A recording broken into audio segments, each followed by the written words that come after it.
नमस्कार, मैं सौरभ कुमार एक बार फिर से स्वागत करता हूं अपने यूट्यूब चैनल। दोस्तों, मैं ये बताना चाहता हूं कि आज जिस विषय पर हम लोग बात करने वाले हैं वो है बीपीएससी पीटी एग्ज़ाम 2020 के लिए सिलेबस और उसकी तैयारी के लिए अचूक रणनीति यानी एक प्लान पे बात करना है, जिसका मैं पहले ही बता चुका था। दूसरे यानी इससे पहले वाले वीडियो की थंबनेल में मैंने ये बात बताया था कि हम इस पर एक वीडियो बनाने वाले हैं। आप वीडियो को पूरे अंत तक देखिएगा, इसमें बहुत ऐसे इन्फॉर्मेशन है जो आपके ज़रूरत के लिए हैं और इसके रणनीति पर काम करने पर या इसके शेड्यूल पर आप यदि चलते हैं तो आपको बहुत सहायता और बहुत हेल्प होने वाला है। इसलिए कहीं जाना नहीं है, वीडियो को अंत तक देखना है। दोस्तों, मैं ज़्यादा बात नहीं करना चाहता हूँ क्योंकि ऐसे भी ये वीडियो बहुत लंबा होने वाला है और इसमें चूँकि हर विषय और हर चैप्टर पर हम बात करने वाले हैं ताकि आपको हर चैप्टर पर कमांड हो कि हमको क्या पढ़ना है और कितना पढ़ना है। मैं पढ़ाने से पहले एक बात बोलना चाहता हूँ कि जब तक हमको ये पता नहीं होगा कि हमको क्या पढ़ना है और कितना पढ़ना है और कैसे पढ़ना है, तब तक किसी चीज़ में सफल हो जाना या किसी चीज़ को पा लेना ये असंभव है। क्योंकि बीपीएससी बिहार सरकार की सबसे उच्च स्तरीय एग्ज़ामों में से एक है, ठीक है। और इसकी तैयारी के लिए हमें ज़रूरी होता है पेशेंस और एक योजनाबद्ध पढ़ाई। इसके लिए हम चलते हैं सीधा आपको विषय वस्तु पर लेकर चलते हैं। दोस्तों, सबसे पहले मैं बात करना चाहूँगा कि बीपीएससी की कुछ बेसिक जानकारी है। उस बेसिक जानकारी की तरफ सबसे पहले तो इसकी बेसिक पॉइंट पर हम जान लेते हैं कि बेसिक पॉइंट क्या है। हम लोग जानते हैं कि बीपीएससी का 3 टर्म में एग्ज़ाम होता है, पीटी, मेन और इंटरव्यू। तो जो पीटी का एग्ज़ाम होता है वह टोटल ये 150 मार्क्स का होता है और 150 क्वेश्चन होते हैं। इसमें मैं पीटी पर ही आज बात करूंगा और पीटी की ही प्लानिंग में शेयर करूंगा। मैं थोड़ा सा बताना चाहूँगा कि मेंस जो होता है वो 900 मार्क्स का होता है, 3 पेपर का होता है और इंटरव्यू 120 मार्क्स का होता है। और ये मेन पास करने वाले विद्यार्थी को इसमें बुलाया जाता है। ये साक्षात्कार में उन्हीं लोगों को बुलाया जाता है जो मेंस में पास होते हैं। अब पीटी की बात करते हैं। क्योंकि आज हम पीटी की ही रणनीति पर काम करने वाले हैं, पीटी के लिए ही प्लान करने वाले हैं, इसलिए हम इन एग्ज़ाम्स के विषय में अगले वीडियो में हम लोग बात करेंगे कि मेंस के लिए क्या, कैसे और पढ़ना चाहिए और किन विषय में कैसे उसकी प्लानिंग करना चाहिए। सीधा मैं आता हूँ यहाँ पे। तो पीटी में हम जो बातें कर रहे थे कि इसका मार्क्स 150 मार्क्स का होता है। ये मार्क्स आपके मेन मेरिट मार्क्स में जाकर नहीं जुड़ता है, यानी कि आपका जब रिजल्ट बनेगा इंटरव्यू के लिए उस समय ये मार्क्स का कोई मायने नहीं होता है, क्योंकि ये एंट्रेंस मार्क्स होता है। ये एंट्रेंस मार्क्स होता है और ये बस उस एग्ज़ाम तक के लिए रहता है जिस एग्ज़ाम में आप अपेयर होते हैं। इसमें टोटल 150 क्वेश्चन होते हैं और पर क्वेश्चन 1-1 मार्क्स का होता है। 150 क्वेश्चन में 140 क्वेश्चन आपका जीके जीएस का होता है, यानी कि जनरल नॉलेज और जनरल स्टडीज़ का होता है, जनरल साइंस का होता है। और 10 मार्क्स अर्थमेटिक मैथमेटिक का होता है। अर्थमेटिक में यानी कि जो हम लोग पढ़ते हैं कंपटीशन में, उसमें आपकी average percentage, profit and loss वगैरह इस टाइप के चैप्टर से 10 क्वेश्चंस होते हैं। तो इसको अगर देखा जाए तो ज़्यादातर विद्यार्थी को मेरे अनुसार से, वैसे तो सभी जानकारी के लिए, लेकिन पास आउट अगर देखा जाए तो जीके पर ज़्यादा ध्यान देने की ज़रूरत है, क्योंकि जीके वाला पार्ट हमारा ज़्यादा होता है, ठीक है। अब बात कर लेते हैं कि इसकी बेसिक पॉइंट से अब हम बात कर लेते हैं कि इन सभी क्वेश्चंस किन किन विषय से बनता है, किस किस विषय से क्वेश्चन बनते हैं। सबसे पहले तो भारतीय इतिहास से बनता है, यानी इंडियन हिस्ट्री। उसके बाद भूगोल, उसके बाद भारतीय राज्य व्यवस्था, इंडियन पॉलिटी, और भारतीय अर्थव्यवस्था, इंडियन इकोनॉमी, और सामान्य विज्ञान। सामान्य विज्ञान का वो जीव विज्ञान, भौतिकी और रसायन से, यानी कि इन तीनों से क्वेश्चंस बनते हैं। आगे मैं इस पे प्लान करूंगा इन सभी सब्जेक्ट के सभी चैप्टर पे कि किस चैप्टर से और इस सब्जेक्ट से कितने प्रश्न आते हैं और मतलब कितना संभावना बनता है, किस किस का क्या योगदान, किस सब्जेक्ट का कितना प्रतिशत योगदान होता है। तो लास्ट होता है करेंट अफेयर। करेंट अफेयर का भी काफ़ी अच्छा खासा रोल होता है पीटी एग्ज़ाम में। तो आगे हम बात करते हैं। तो ये आपको समझ में आ गया होगा कि हमें किन किन विषयों की जानकारी होना चाहिए पीटी को पास करने के लिए। तो हम सबसे पहले हमारे विषय यानी कि सब्जेक्ट लिस्ट में हिस्ट्री है, इसलिए हम हिस्ट्री पर पहले प्लान करते हैं, ठीक है। हिस्ट्री पर पहले प्लान करते हैं और उसको जान लेते हैं। तो हम लोग जानते हैं, बेसिक सी जानकारी है, हम लोग जानते हैं कि हिस्ट्री हमारा 3 पार्ट में होता है, प्राचीन, मध्यकालीन और आधुनिक, यानी कि एंशिएंट, मेडाइवल और मॉडर्न। तो प्राचीन इतिहास में के कौन कौन से ऐसे चैप्टर हैं जिस चैप्टर से बीपीएससी सबसे ज़्यादा क्वेश्चन पूछती है या ज़्यादातर हमको उसको पढ़ के जाना चाहिए, ठीक है। ये है फर्स्ट, पहले तो इसको जानना है। और दूसरा ये जानना है कि इन तीनों हिस्ट्री के पार्ट में से, यानी कि प्राचीन, मध्यकालीन और आधुनिक, इन तीनों में अगर मेरे अनुसार से प्रायोरिटी देने की बात आए कि बीपीएससी के एग्ज़ाम में इन तीनों में से किसे प्रायोरिटी दिया जाए, तो मैं समझूंगा कि चूंकि बीपीएससी प्राचीन इतिहास से ज़्यादा प्रश्न पूछता है, फर्स्ट में मैं इसको मानूंगा और सेकेंड में आधुनिक मॉडर्न को मैं स्थान देता हूँ और लास्ट में देता हूँ मध्यकालीन हिस्ट्री को। आपको इस प्रायोरिटी से यदि आप पढ़ते हैं तो हद तक आपका क्वेश्चन ज़्यादा बनेगा और ज़्यादा बना के आप आइएगा हिस्ट्री का क्वेश्चन। दूसरी बात, हिस्ट्री से 30 से 35 क्वेश्चन हर पीटी एग्जाम में होता है। आप इससे समझ सकते हैं कि इसका कितना बड़ा रोल होता है हिस्ट्री का। उसमें एंशिएंट हिस्ट्री क्यों महत्वपूर्ण हो जाता है बीपीएससी के लिए, ये जानना बहुत ज़रूरी है, क्योंकि एंशिएंट हिस्ट्री जो है वह बिहार से जुड़ा हुआ है और बिहार के कई ऐसे, चूँकि ये लगभग इसका 80% घटना, यानी हिस्ट्री में क्या होता है, डेट होता है, पर्सनालिटी होता है, घटना, इवेंट्स होते हैं ना, तो ये जितने जो इस कालखंड की घटनाएं हैं, चाहे इस कालखंड की जो भी हिस्ट्री के जो मेन महत्वपूर्ण विषय हैं वो बिहार से बिलोंग करता है। तो एंशिएंट हिस्ट्री काफ़ी महत्वपूर्ण है। मैं बात करता हूँ तो एंशिएंट हिस्ट्री में आते हैं तो इसकी शुरुआती चैप्टर तो है, हम जानते हैं कि इतिहास जानने के जो स्रोत हैं, अध्ययन का स्रोत, उसे आप पढ़ के जाइएगा। पहला चैप्टर वही होता है। दूसरा चैप्टर होता है पाषाण काल, ठीक है। तो पाषाण काल जो होता है, इस चैप्टर से कभी कभी आता भी है क्वेश्चन, कभी कभी नहीं आता है, तो हमारे लिए मेरे अनुसार से उतना महत्वपूर्ण नहीं है, देख के जाना है बस। लेकिन सबसे महत्वपूर्ण हो जाता है सिंधु घाटी सभ्यता। सिंधु घाटी सभ्यता पढ़ के जाना ही है, सिंधु घाटी सभ्यता से क्वेश्चन आता ही है। तो सिंधु घाटी सभ्यता में मैं हिंट्स नहीं देना चाहूँगा, क्योंकि पूरा चैप्टर से ही क्वेश्चन एराइज हो सकता है कहीं से भी, वो इंपॉर्टेंट चैप्टर है। उसका कोई टॉपिक या उसका कोई पार्ट आप पढ़ के जाएंगे तो हो सकता है कि आपका प्रश्न छूट जाए सिंधु घाटी सभ्यता में। लेकिन फिर भी मैं मेनली बता देना चाहता हूँ कि सिंधु घाटी सभ्यता का नगर नियोजन यानी कि टाउनशिप प्लानिंग जो था वो आपको पढ़ के जाना चाहिए, वो वहाँ से क्वेश्चन आता है। उसके बाद में उनका ट्रेड, उनका सोशल स्ट्रक्चर यानी कि सामाजिक संरचना, इन सभी पहलुओं को पढ़कर जाना चाहिए, क्योंकि यहाँ से अधिकतर क्वेश्चन आते हैं। उसके बाद आता है वैदिक काल, जस्ट उसके बाद का चैप्टर है एंशिएंट हिस्ट्री का वैदिक काल। तो वैदिक काल में से, वैदिक काल को हम लोग जानते हैं 2 पार्ट में बटा हुआ है, ऋग वैदिक और उत्तर वैदिक। तो ऋग वैदिक काल और उत्तर वैदिक काल, वैसे तो हमें जब वैदिक काल में जाते हैं तो इसका एक टॉपिक है जो आप अपने बुक में देखिएगा, वो उस टॉपिक में चारों वेदों की परिचय हैं, तो ये आपको पढ़ के जाना चाहिए, चारों वेदों का परिचय, ठीक है।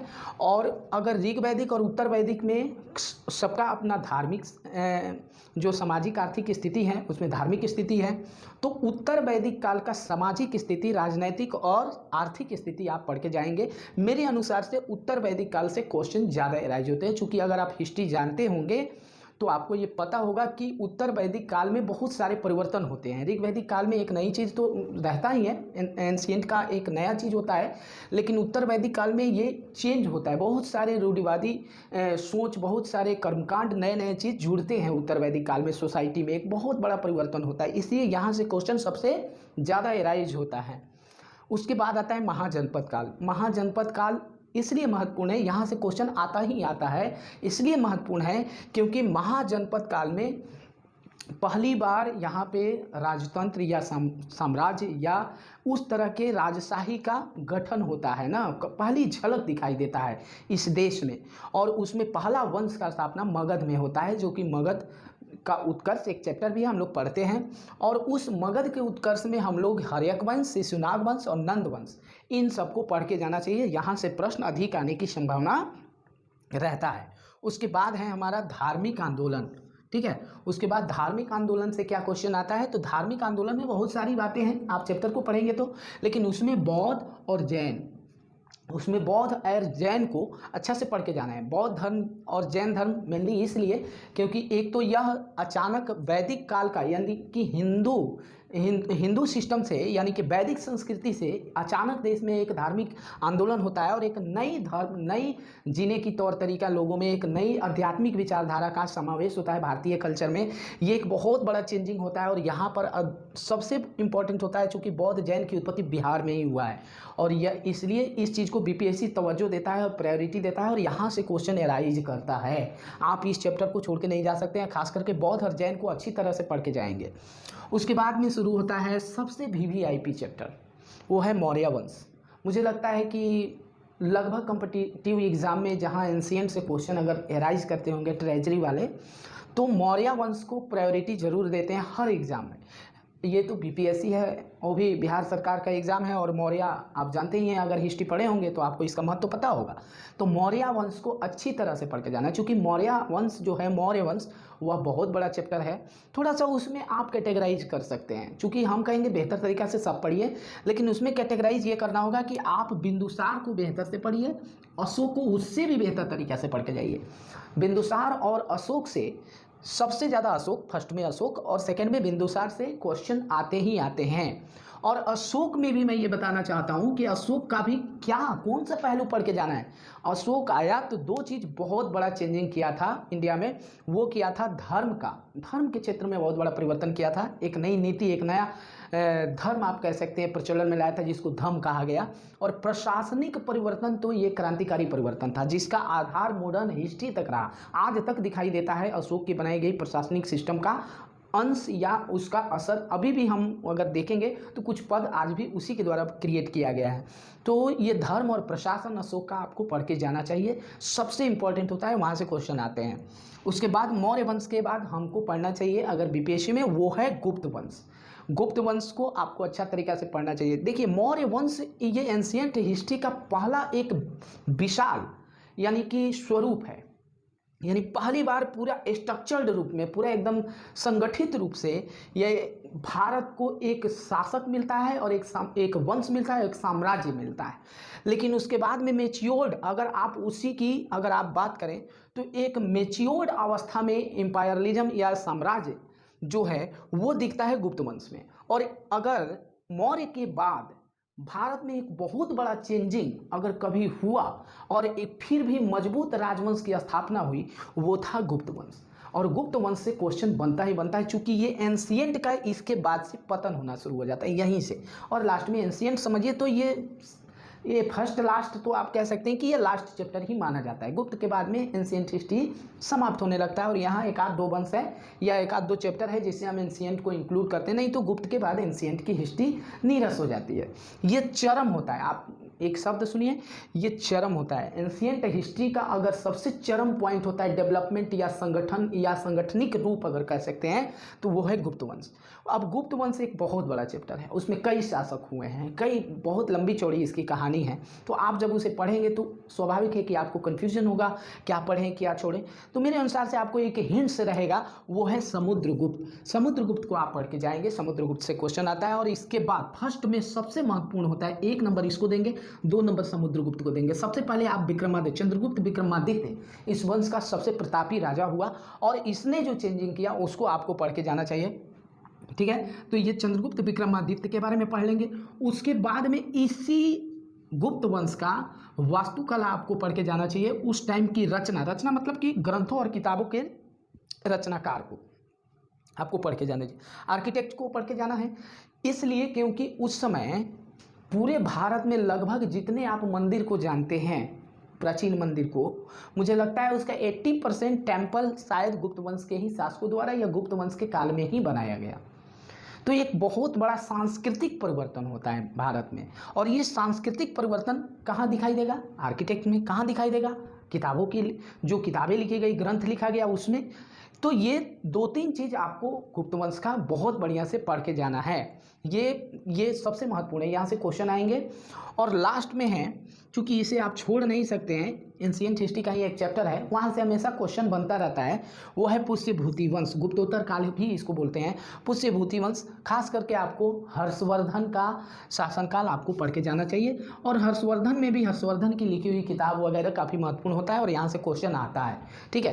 तो इसकी रचना यानी इन्होंने क्या क्या किया था, ठीक है, क्या लिखा था, क्या परिवर्तन हुआ था, तो हर्षवर्धन को पढ़ के जाएंगे तो शायद क्वेश्चन समझ में आएगा और आप अधिक से अधिक बना के आएंगे। तो एंशिएंट हिस्ट्री का ये चैप्टर आप पढ़ के जाएंगे तो आपको एंशिएंट हिस्ट्री का लगभग क्वेश्चन क्रैक करने की संभावना आप में बनी रहे। तो आइए अब बात करते हैं हम लोग मध्यकालीन इतिहास पर। मध्यकालीन इतिहास में हम क्या पढ़ें बीपीएससी पीटी को देखते हुए। तो मध्यकालीन इतिहास की अगर बात करते हैं तो हम लोग मेनली जानते हैं कि मध्यकालीन इतिहास जो है 2 पार्ट में बटा हुआ है।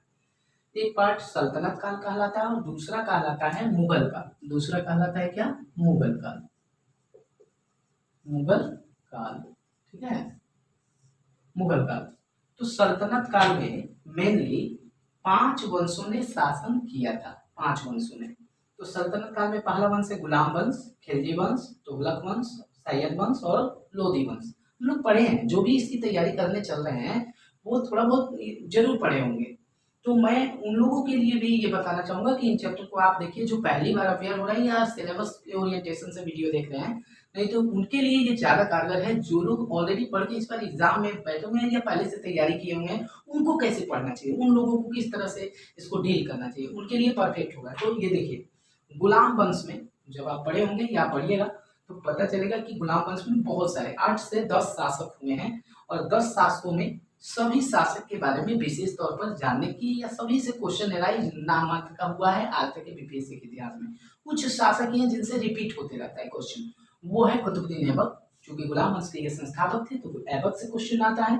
और उसके बाद में इसी वंश के शासक हुई रजिया सुल्तान, तो रजिया सुल्तान से भी क्वेश्चन एराइज होता है, रजिया से भी क्वेश्चन पूछा जाता है। और सबसे महत्वपूर्ण हो जाता है बलबन, तो बलबन से भी क्वेश्चन एराइज होता है। तो हम जब भी गुलाम वंश पढ़ेंगे तो गुलाम वंश में इन 3 शासकों को बेहतर तरीके से पढ़ के जाना है। यहाँ से क्वेश्चन एराइज होने का संभावना अधिक से अधिक बना रहता है और यहाँ से पिछले कई एग्जाम में क्वेश्चन भी आते रहे हैं, इसलिए ये चीज महत्वपूर्ण हो जाता है। देखिए, जब तक सिलेबस को कैटेगराइज करके नहीं पढ़िएगा तो जीके एक महासागर है और इस महासागर में आप उस कंकड़ की तरह ढूंढते रह जाएंगे उन ज्ञान को जिस ज्ञान से पास होना है, ठीक है। इसलिए जरूरी है हम सभी को कि एक ऐसी रणनीति, एक ऐसा प्लान जहां से क्वेश्चन हमारा अधिक से अधिक पकड़ा जाए। क्योंकि नॉलेज तो अभी तक ग्रेजुएशन पास किया, इंटर पास किया, मैट्रिक पास किया ना, तो नॉलेज जो आना चाहिए वो तो आ ही गया है ऑलरेडी। हमारा नॉलेज अभी मेंस में चेक होगा, उसके बाद में इंटरव्यू में चेक होगा। जब तक मुझे उस लेवल की नॉलेज नहीं होगी तब तक सिलेक्शन नहीं होगा, ये तो कंफर्म है। लेकिन सबसे पहले ये दिमाग में रखना है कि भाई सामने युद्ध है और मुझे युद्ध लड़ना है, तो उस समय तो कुछ ना कुछ तो प्लान होना चाहिए। तो हर एग्जाम के लिए कुछ ना कुछ रणनीति होता है और एग्जाम में बैठते समय अब नॉलेज बेस की पढ़ाई नहीं पढ़ा जाता है, उस समय सेलेक्टिव पढ़ाई पढ़ने की जरूरत होता है ताकि आपका सिलेबस छोटा रहे और बार बार आप रिविजन कर पाए, बार बार आप अपने माइंड में एब्जर्व कर पाए, ठीक है। तो उन लोगों के लिए ये बेहतर होगा। तो गुलाम वंश में क्या पढ़ के जाना है? ऐबक, रजिया और बलबन मेनली पढ़ के जाना। वैसे तो गुलाम वंश को एक बार ससरी नजर से देख लेना, पढ़े हैं तो एक बार और पढ़ लीजिएगा। दूसरा है खिलजी वंश। खिलजी वंश में हम लोग जानते हैं कि खिलजी क्रांति था, खिलजी काल जो था वो बहुत बड़ा बदलाव का काल था। तो खिलजी का भी एक लंबा चौड़ा इतिहास है, हमें पूरे इतिहास पर बहुत ज्यादा फोकस करके लाइन बाय लाइन याद करके जाने की जरूरत नहीं है। हो सकता है उतना मेहनत व्यर्थ हो जाए, हमें कुछ टारगेट करके उन्हीं पहलुओं पर विशेष ध्यान देने की जरूरत है जहां से क्वेश्चन एराइज होता है। वो होता है अलाउद्दीन खिलजी। अलाउद्दीन खिलजी को आप अच्छे से पढ़ के जाइए और उसके बाद में मुबारक शाह खिलजी को पढ़ के जाएंगे। बेसिकली क्या होगा कि आप खिलजी वंश को अच्छा से पढ़ के ही जाएंगे, क्योंकि खिलजी वंश का एक एक लाइन मुझे लगता है, मैं भी पढ़ता हूँ तो मुझे लगता है कि काफी इंपॉर्टेंट है। खास करके अलाउद्दीन खिलजी का आर्थिक सुधार, याद रखिएगा, अलाउद्दीन खिलजी का आर्थिक सुधार जो है वह मतलब आज से लगभग सैकड़ों 200, 400, 500 साल पहले की बात है या 1000 साल, आप एक अभी टाइम यानी कि आप कह सकते हैं कि 2000 साल चल रहा है, 700 साल ले लेते हैं, 700 साल एवरेज में मान लेते हैं कि 700 साल पहले खिलजी वंश की बात कर रहा हूं मैं। उस टाइम में अलाउद्दीन खिलजी एमबीए होल्डर था और ये इतना कुछ जानता था, इतनी बड़ी चेंजिंग किया भारत में, ऐसा टैक्स व्यवस्था लाया और इस ढंग से डिफेंस में चेंजिंग किया कि पढ़ने पर ऐसा मतलब आधुनिक सोच का इंसान था जो आज 20वीं 21वीं सदी में भी इसकी सोच प्रासंगिक है, महत्वपूर्ण है। तो इसलिए ये महत्वपूर्ण हो जाता है। तो अलाउद्दीन खिलजी को पढ़ के जाएंगे, मुबारक शाह खिलजी को पढ़ के जाएंगे, ठीक है। उसके बाद आता है तुगलक वंश। तुगलक वंश में हमको सबसे महत्वपूर्ण हो जाता है मोहम्मद बिन तुगलक। मोहम्मद बिन तुगलक को आप अच्छी तरह से पढ़ के जाएंगे क्योंकि यहाँ से क्वेश्चन आते हैं। यदि तुगलक से क्वेश्चन बना तो मोहम्मद बिन तुगलक से क्वेश्चन बनेगा, उसके अलावा फिरोज शाह तुगलक से बनेगा, ठीक है। मोहम्मद बिन तुगलक से क्वेश्चन अधिक बनते हैं क्योंकि इसने बहुत ज्यादा सुधार करने का प्रयास किया था लेकिन इस सफल नहीं हो पाया या इसका लक्ष्य साफ नहीं दिया, ठीक है। तो मोहम्मद बिन तुगलक से क्वेश्चन अच्छा बनता है, हालांकि फिर भी एक अच्छा शासक थे मोहम्मद बिन तुगलक। उसके बाद में अगला है सैयद वंश। ये सल्तनत काल के कुछ वंश हैं और इनके अंदर बहुत सारे शासक थे। तो सैयद वंश में से क्वेश्चन आता नहीं है, ऐसा तो नहीं बोल सकते हैं, लेकिन अभी तक के जो बीपीएससी का पीटी का हिस्ट्री रहा है वहां से क्वेश्चन नहीं आता है। लेकिन बार बार इस वंश के संस्थापक के बारे में पूछ दिया जाता है। जब भी कोई क्वेश्चन अगर एराइज हुआ भी है तो यही पूछा जाता है। तो खिज्र खां को आप पढ़ के जाएंगे, क्योंकि खिज्र खां इस वंश के संस्थापक थे। उन्होंने ही जो किया उसी के आधार पर बाकी शासकों ने शासन किया है। उसके बाद में है लोधी वंश, काफी महत्वपूर्ण वंश है ये, अंतिम वंश है सल्तनत काल का। और लोधी वंश के बाद में ही मुगल की शुरुआत हो जाती है। तो आप लोधी वंश में इब्राहिम लोधी को और बहलोल लोधी को अच्छा तरीका से पढ़ के जाएंगे।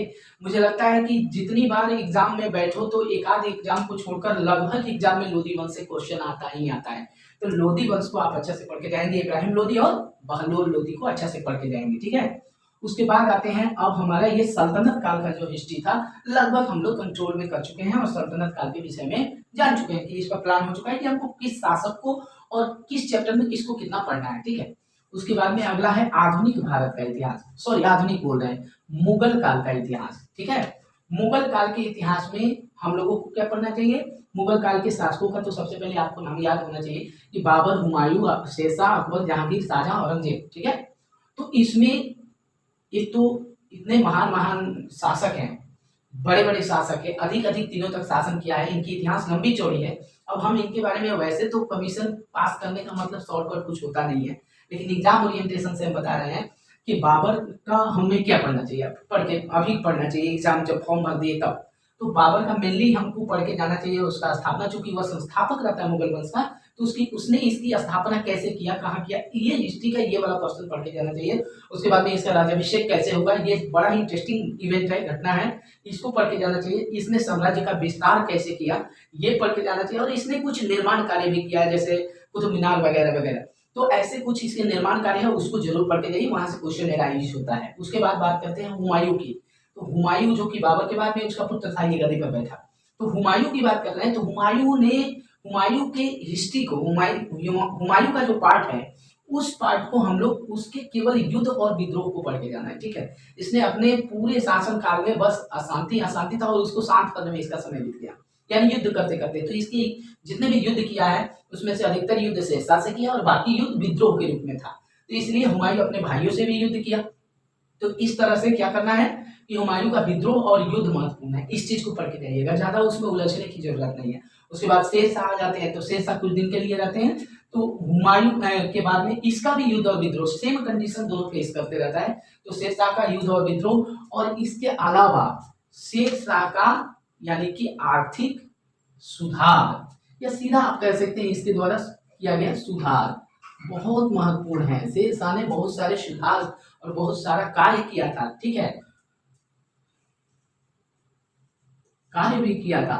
तो ये चूंकि आप पढ़ेंगे तो जीटी ग्रैंड ट्रंक रोड का जो था वो वाला उसका निर्माण शेरशाह नहीं करवाया, बहुत सारी चीजों का कार्य किया है। तो आप जब पढ़ेंगे तो वो वाला पर्सन में आपको ये सब पढ़ के जाना चाहिए। सबसे इंपॉर्टेंट ये हो जाता है कि शेरशाह का मकबरा सासाराम में है और इनका रिलेशन बिहार से है, इसलिए शेरशाह से क्वेश्चन ज्यादा आता है, याद रखना।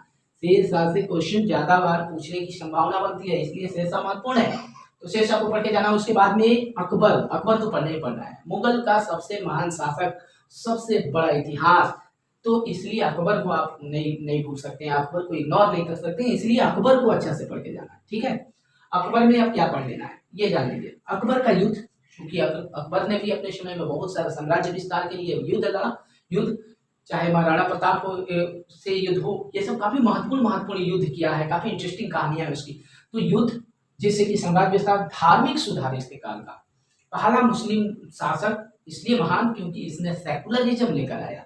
तो ये धार्मिक सुधार और इसकी प्रशासनिक व्यवस्था, आप अगर ये नहीं पढ़ के जाना है तो अकबर से क्वेश्चन आपका छूट जाएगा।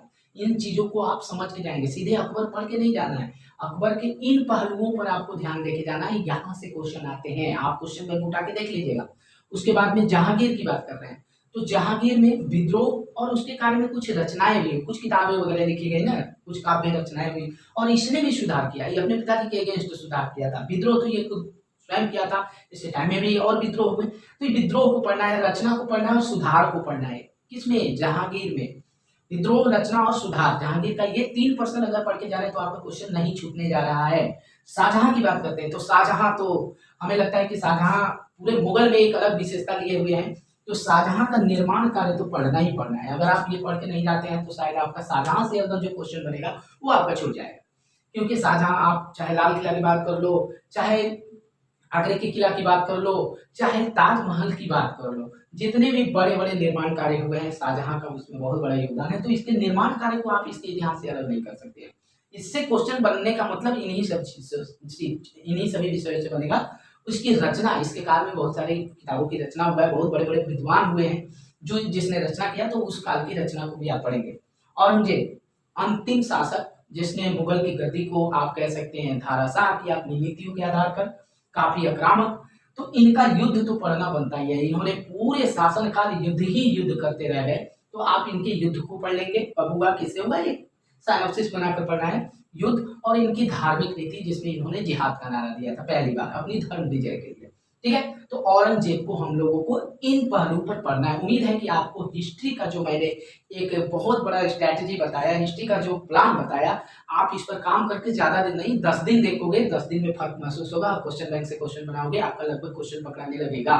ठीक है, अब अगले सब्जेक्ट पर हम बात करते हैं। ठीक है, अभी जस्ट मैंने ये बताया कि मुगल वंश में आपको मिडाइवल हिस्ट्री में आपको मुगल वंश और सल्तनत काल को पढ़ना है। तो मेडाइवल में एक चैप्टर ये भी, चूँकि साउथ का हिस्ट्री का भी इन्वॉल्वमेंट रहता है, तो साउथ से क्वेश्चन बीपीएससी में नहीं आते हैं, कम आते हैं, लेकिन आप इन साउथ की डायनेस्टी को पढ़ के जाएंगे। जैसे में विजयनगर साम्राज्य, ये भी मेडाइवल का ही अंग है। विजयनगर साम्राज्य को आपको पढ़ के जाना है। तो अब ये तो बहुत बड़ा डायनेस्टी था, इसकी लंबी चौड़ी इतिहास है। तो विजयनगर साम्राज्य में आपको इसकी स्थापना, अभी तक क्वेश्चन भी पूछा गया है तो बस यही पूछा गया है कि विजयनगर साम्राज्य के संस्थापक कौन थे। तो इसकी स्थापना और इसके सांस्कृतिक सुधार, चूँकि इसके टाइम में बहुत सारी काव्य रचनाएं और बहुत सारे आर्किटेक्ट वगैरह का भी निर्माण हुआ था, तो इसका एक अलग ढंग का इतिहास है। बहुत ही टफ टाइप का इसका वर्ड यूज किया जाता है। साउथ के तमिल और कन्नड़ टाइप का वर्ड जो होता है, आप जानते हैं कि इसका प्रोनाउंसिएशन और उनके नाम कैसे होते हैं। तो सांस्कृतिक सुधार और बहमनी साम्राज्य, इसका स्थापना और युद्ध, बहमनी साम्राज्य में स्थापना और युद्ध पढ़ के जाएंगे, विजयनगर में स्थापना और सांस्कृतिक सुधार पढ़ के जाएंगे। ठीक है, और उसके साथ ही इसी का एक अंग है मिडाइवल हिस्ट्री का ही। मिडाइवल हिस्ट्री में आपको धार्मिक सुधार आंदोलन होता है। फिर इस समय धार्मिक सुधार आंदोलन,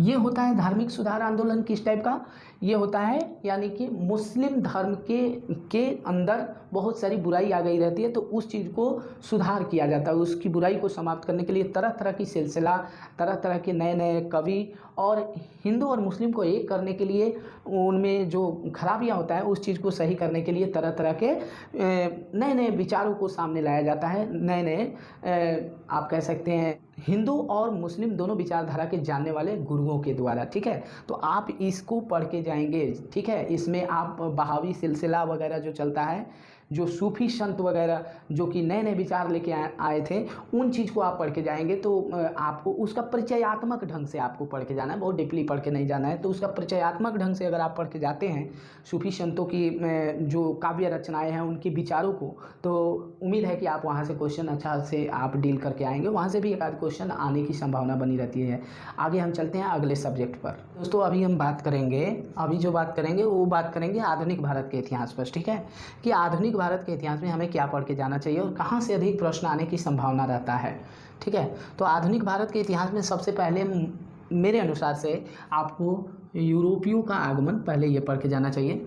चूँकि आधुनिक भारत का पहला चैप्टर है उत्तर मुगल काल के शासक।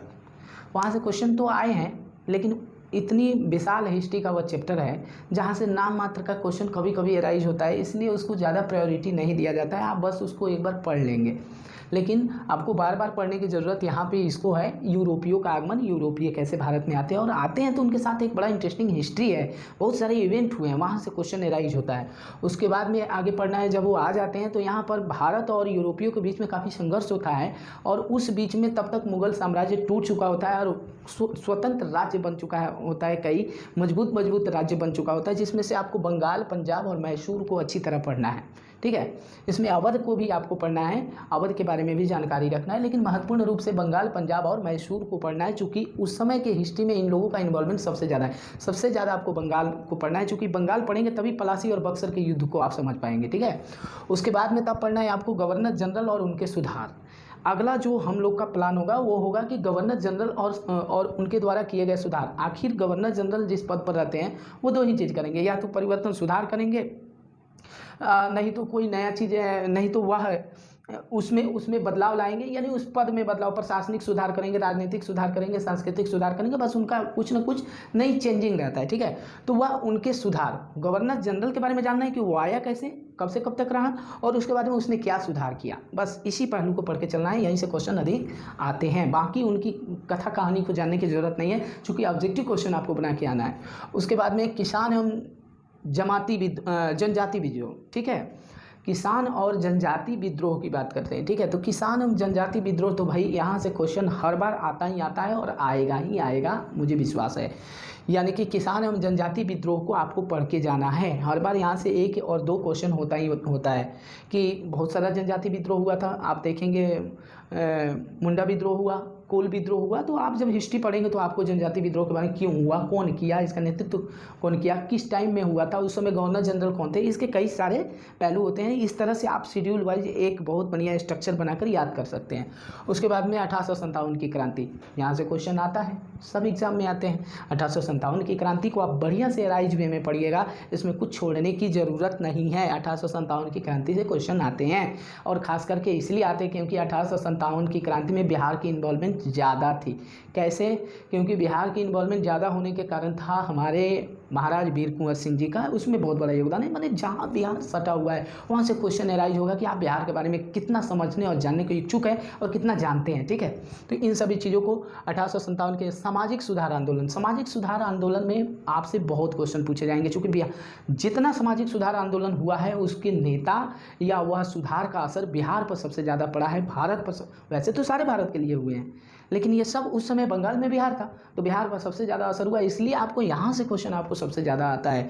भारतीय राष्ट्रीय कांग्रेस की स्थापना, उसके कार्य और सुधार, ये चीज़ आप पढ़ के जाएंगे। देखिए, कांग्रेस की स्थापना कोई इत्तेफाक नहीं था, कांग्रेस की स्थापना एक बहुत बड़ी प्लानिंग थी और उसकी बहुत लंबी चौड़ी कहानियाँ हैं। तो आप जब उसको पढ़ेंगे, भारतीय राष्ट्रीय कांग्रेस की स्थापना कौन किया, कैसे किया, क्यों हुआ, तो आपको बहुत अच्छी इन्फॉर्मेशन मिलेगा और यहाँ से क्वेश्चन बनता है। ठीक है, इसके प्रथम अध्यक्ष, द्वितीय अध्यक्ष, इसका समावेशन होता है, इसका अधिवेशन होता है, तो इन सभी अधिवेशन के अध्यक्ष होते हैं। तो इन सभी चीज़ों को जब आप पढ़ेंगे तो वहाँ से क्वेश्चन एराइज होता है। तो भारतीय राष्ट्रीय कांग्रेस की स्थापना, उसके कार्य और उसने समय समय पर क्या सुधार किया, की मांग किया या सुधार किया, उसको आपको पढ़ के जाना है। उसके बाद में किसान एवं मजदूर आंदोलन, ये तो पढ़ना ही पढ़ना है। किसान एवं मजदूर आंदोलन अगर आप पढ़ के नहीं जाते हैं तो बीपीएससी के हिस्ट्री से आपका एक या दो क्वेश्चन छूट के आएगा।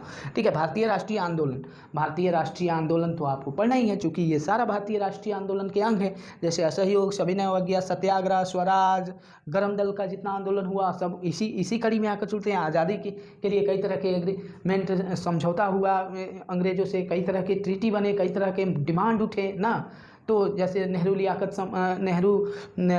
समझौता, गांधी इरविन समझौता, तो बहुत सारे समझौता होते हैं।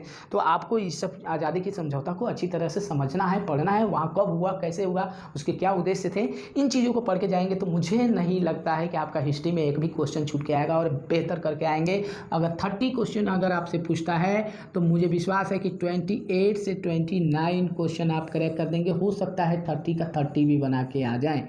ठीक है, मेरा आप लोगों के साथ ये सहयोग रहा हिस्ट्री में। अब चलते हैं अगले सब्जेक्ट पर, अगले विषय पर, कि अगला विषय हमारा क्या है। देखिए, वीडियो लंबा हो रहा है और हम लोग इसका अलग वॉल्यूम में भी रिलीज कर सकते हैं, यानी कि इसको 2-3 पार्ट में आपको रिलीज कर सकते हैं। ठीक है, तो घबराने की जरूरत नहीं है, जस्ट आप उसमें जाकर अगले सब्जेक्ट के लिए आप उसमें वीडियो देखिए कि अगला सब्जेक्ट में कौन कौन से चैप्टर को हमको पढ़ना चाहिए, उस सब्जेक्ट में कैसे पढ़ना चाहिए। ठीक है, अगर वीडियो आपको अच्छा लगे तो आप उसको लाइक करें और अपना सुझाव दें, ताकि हम उसमें बदलाव करके, अगर कुछ है तो हमें सुझाव दें। हमें इंस्टाग्राम पर फॉलो भी करें ताकि हम आपसे वहाँ बात कर सकें, और चैनल को सब्सक्राइब करें। Thank you.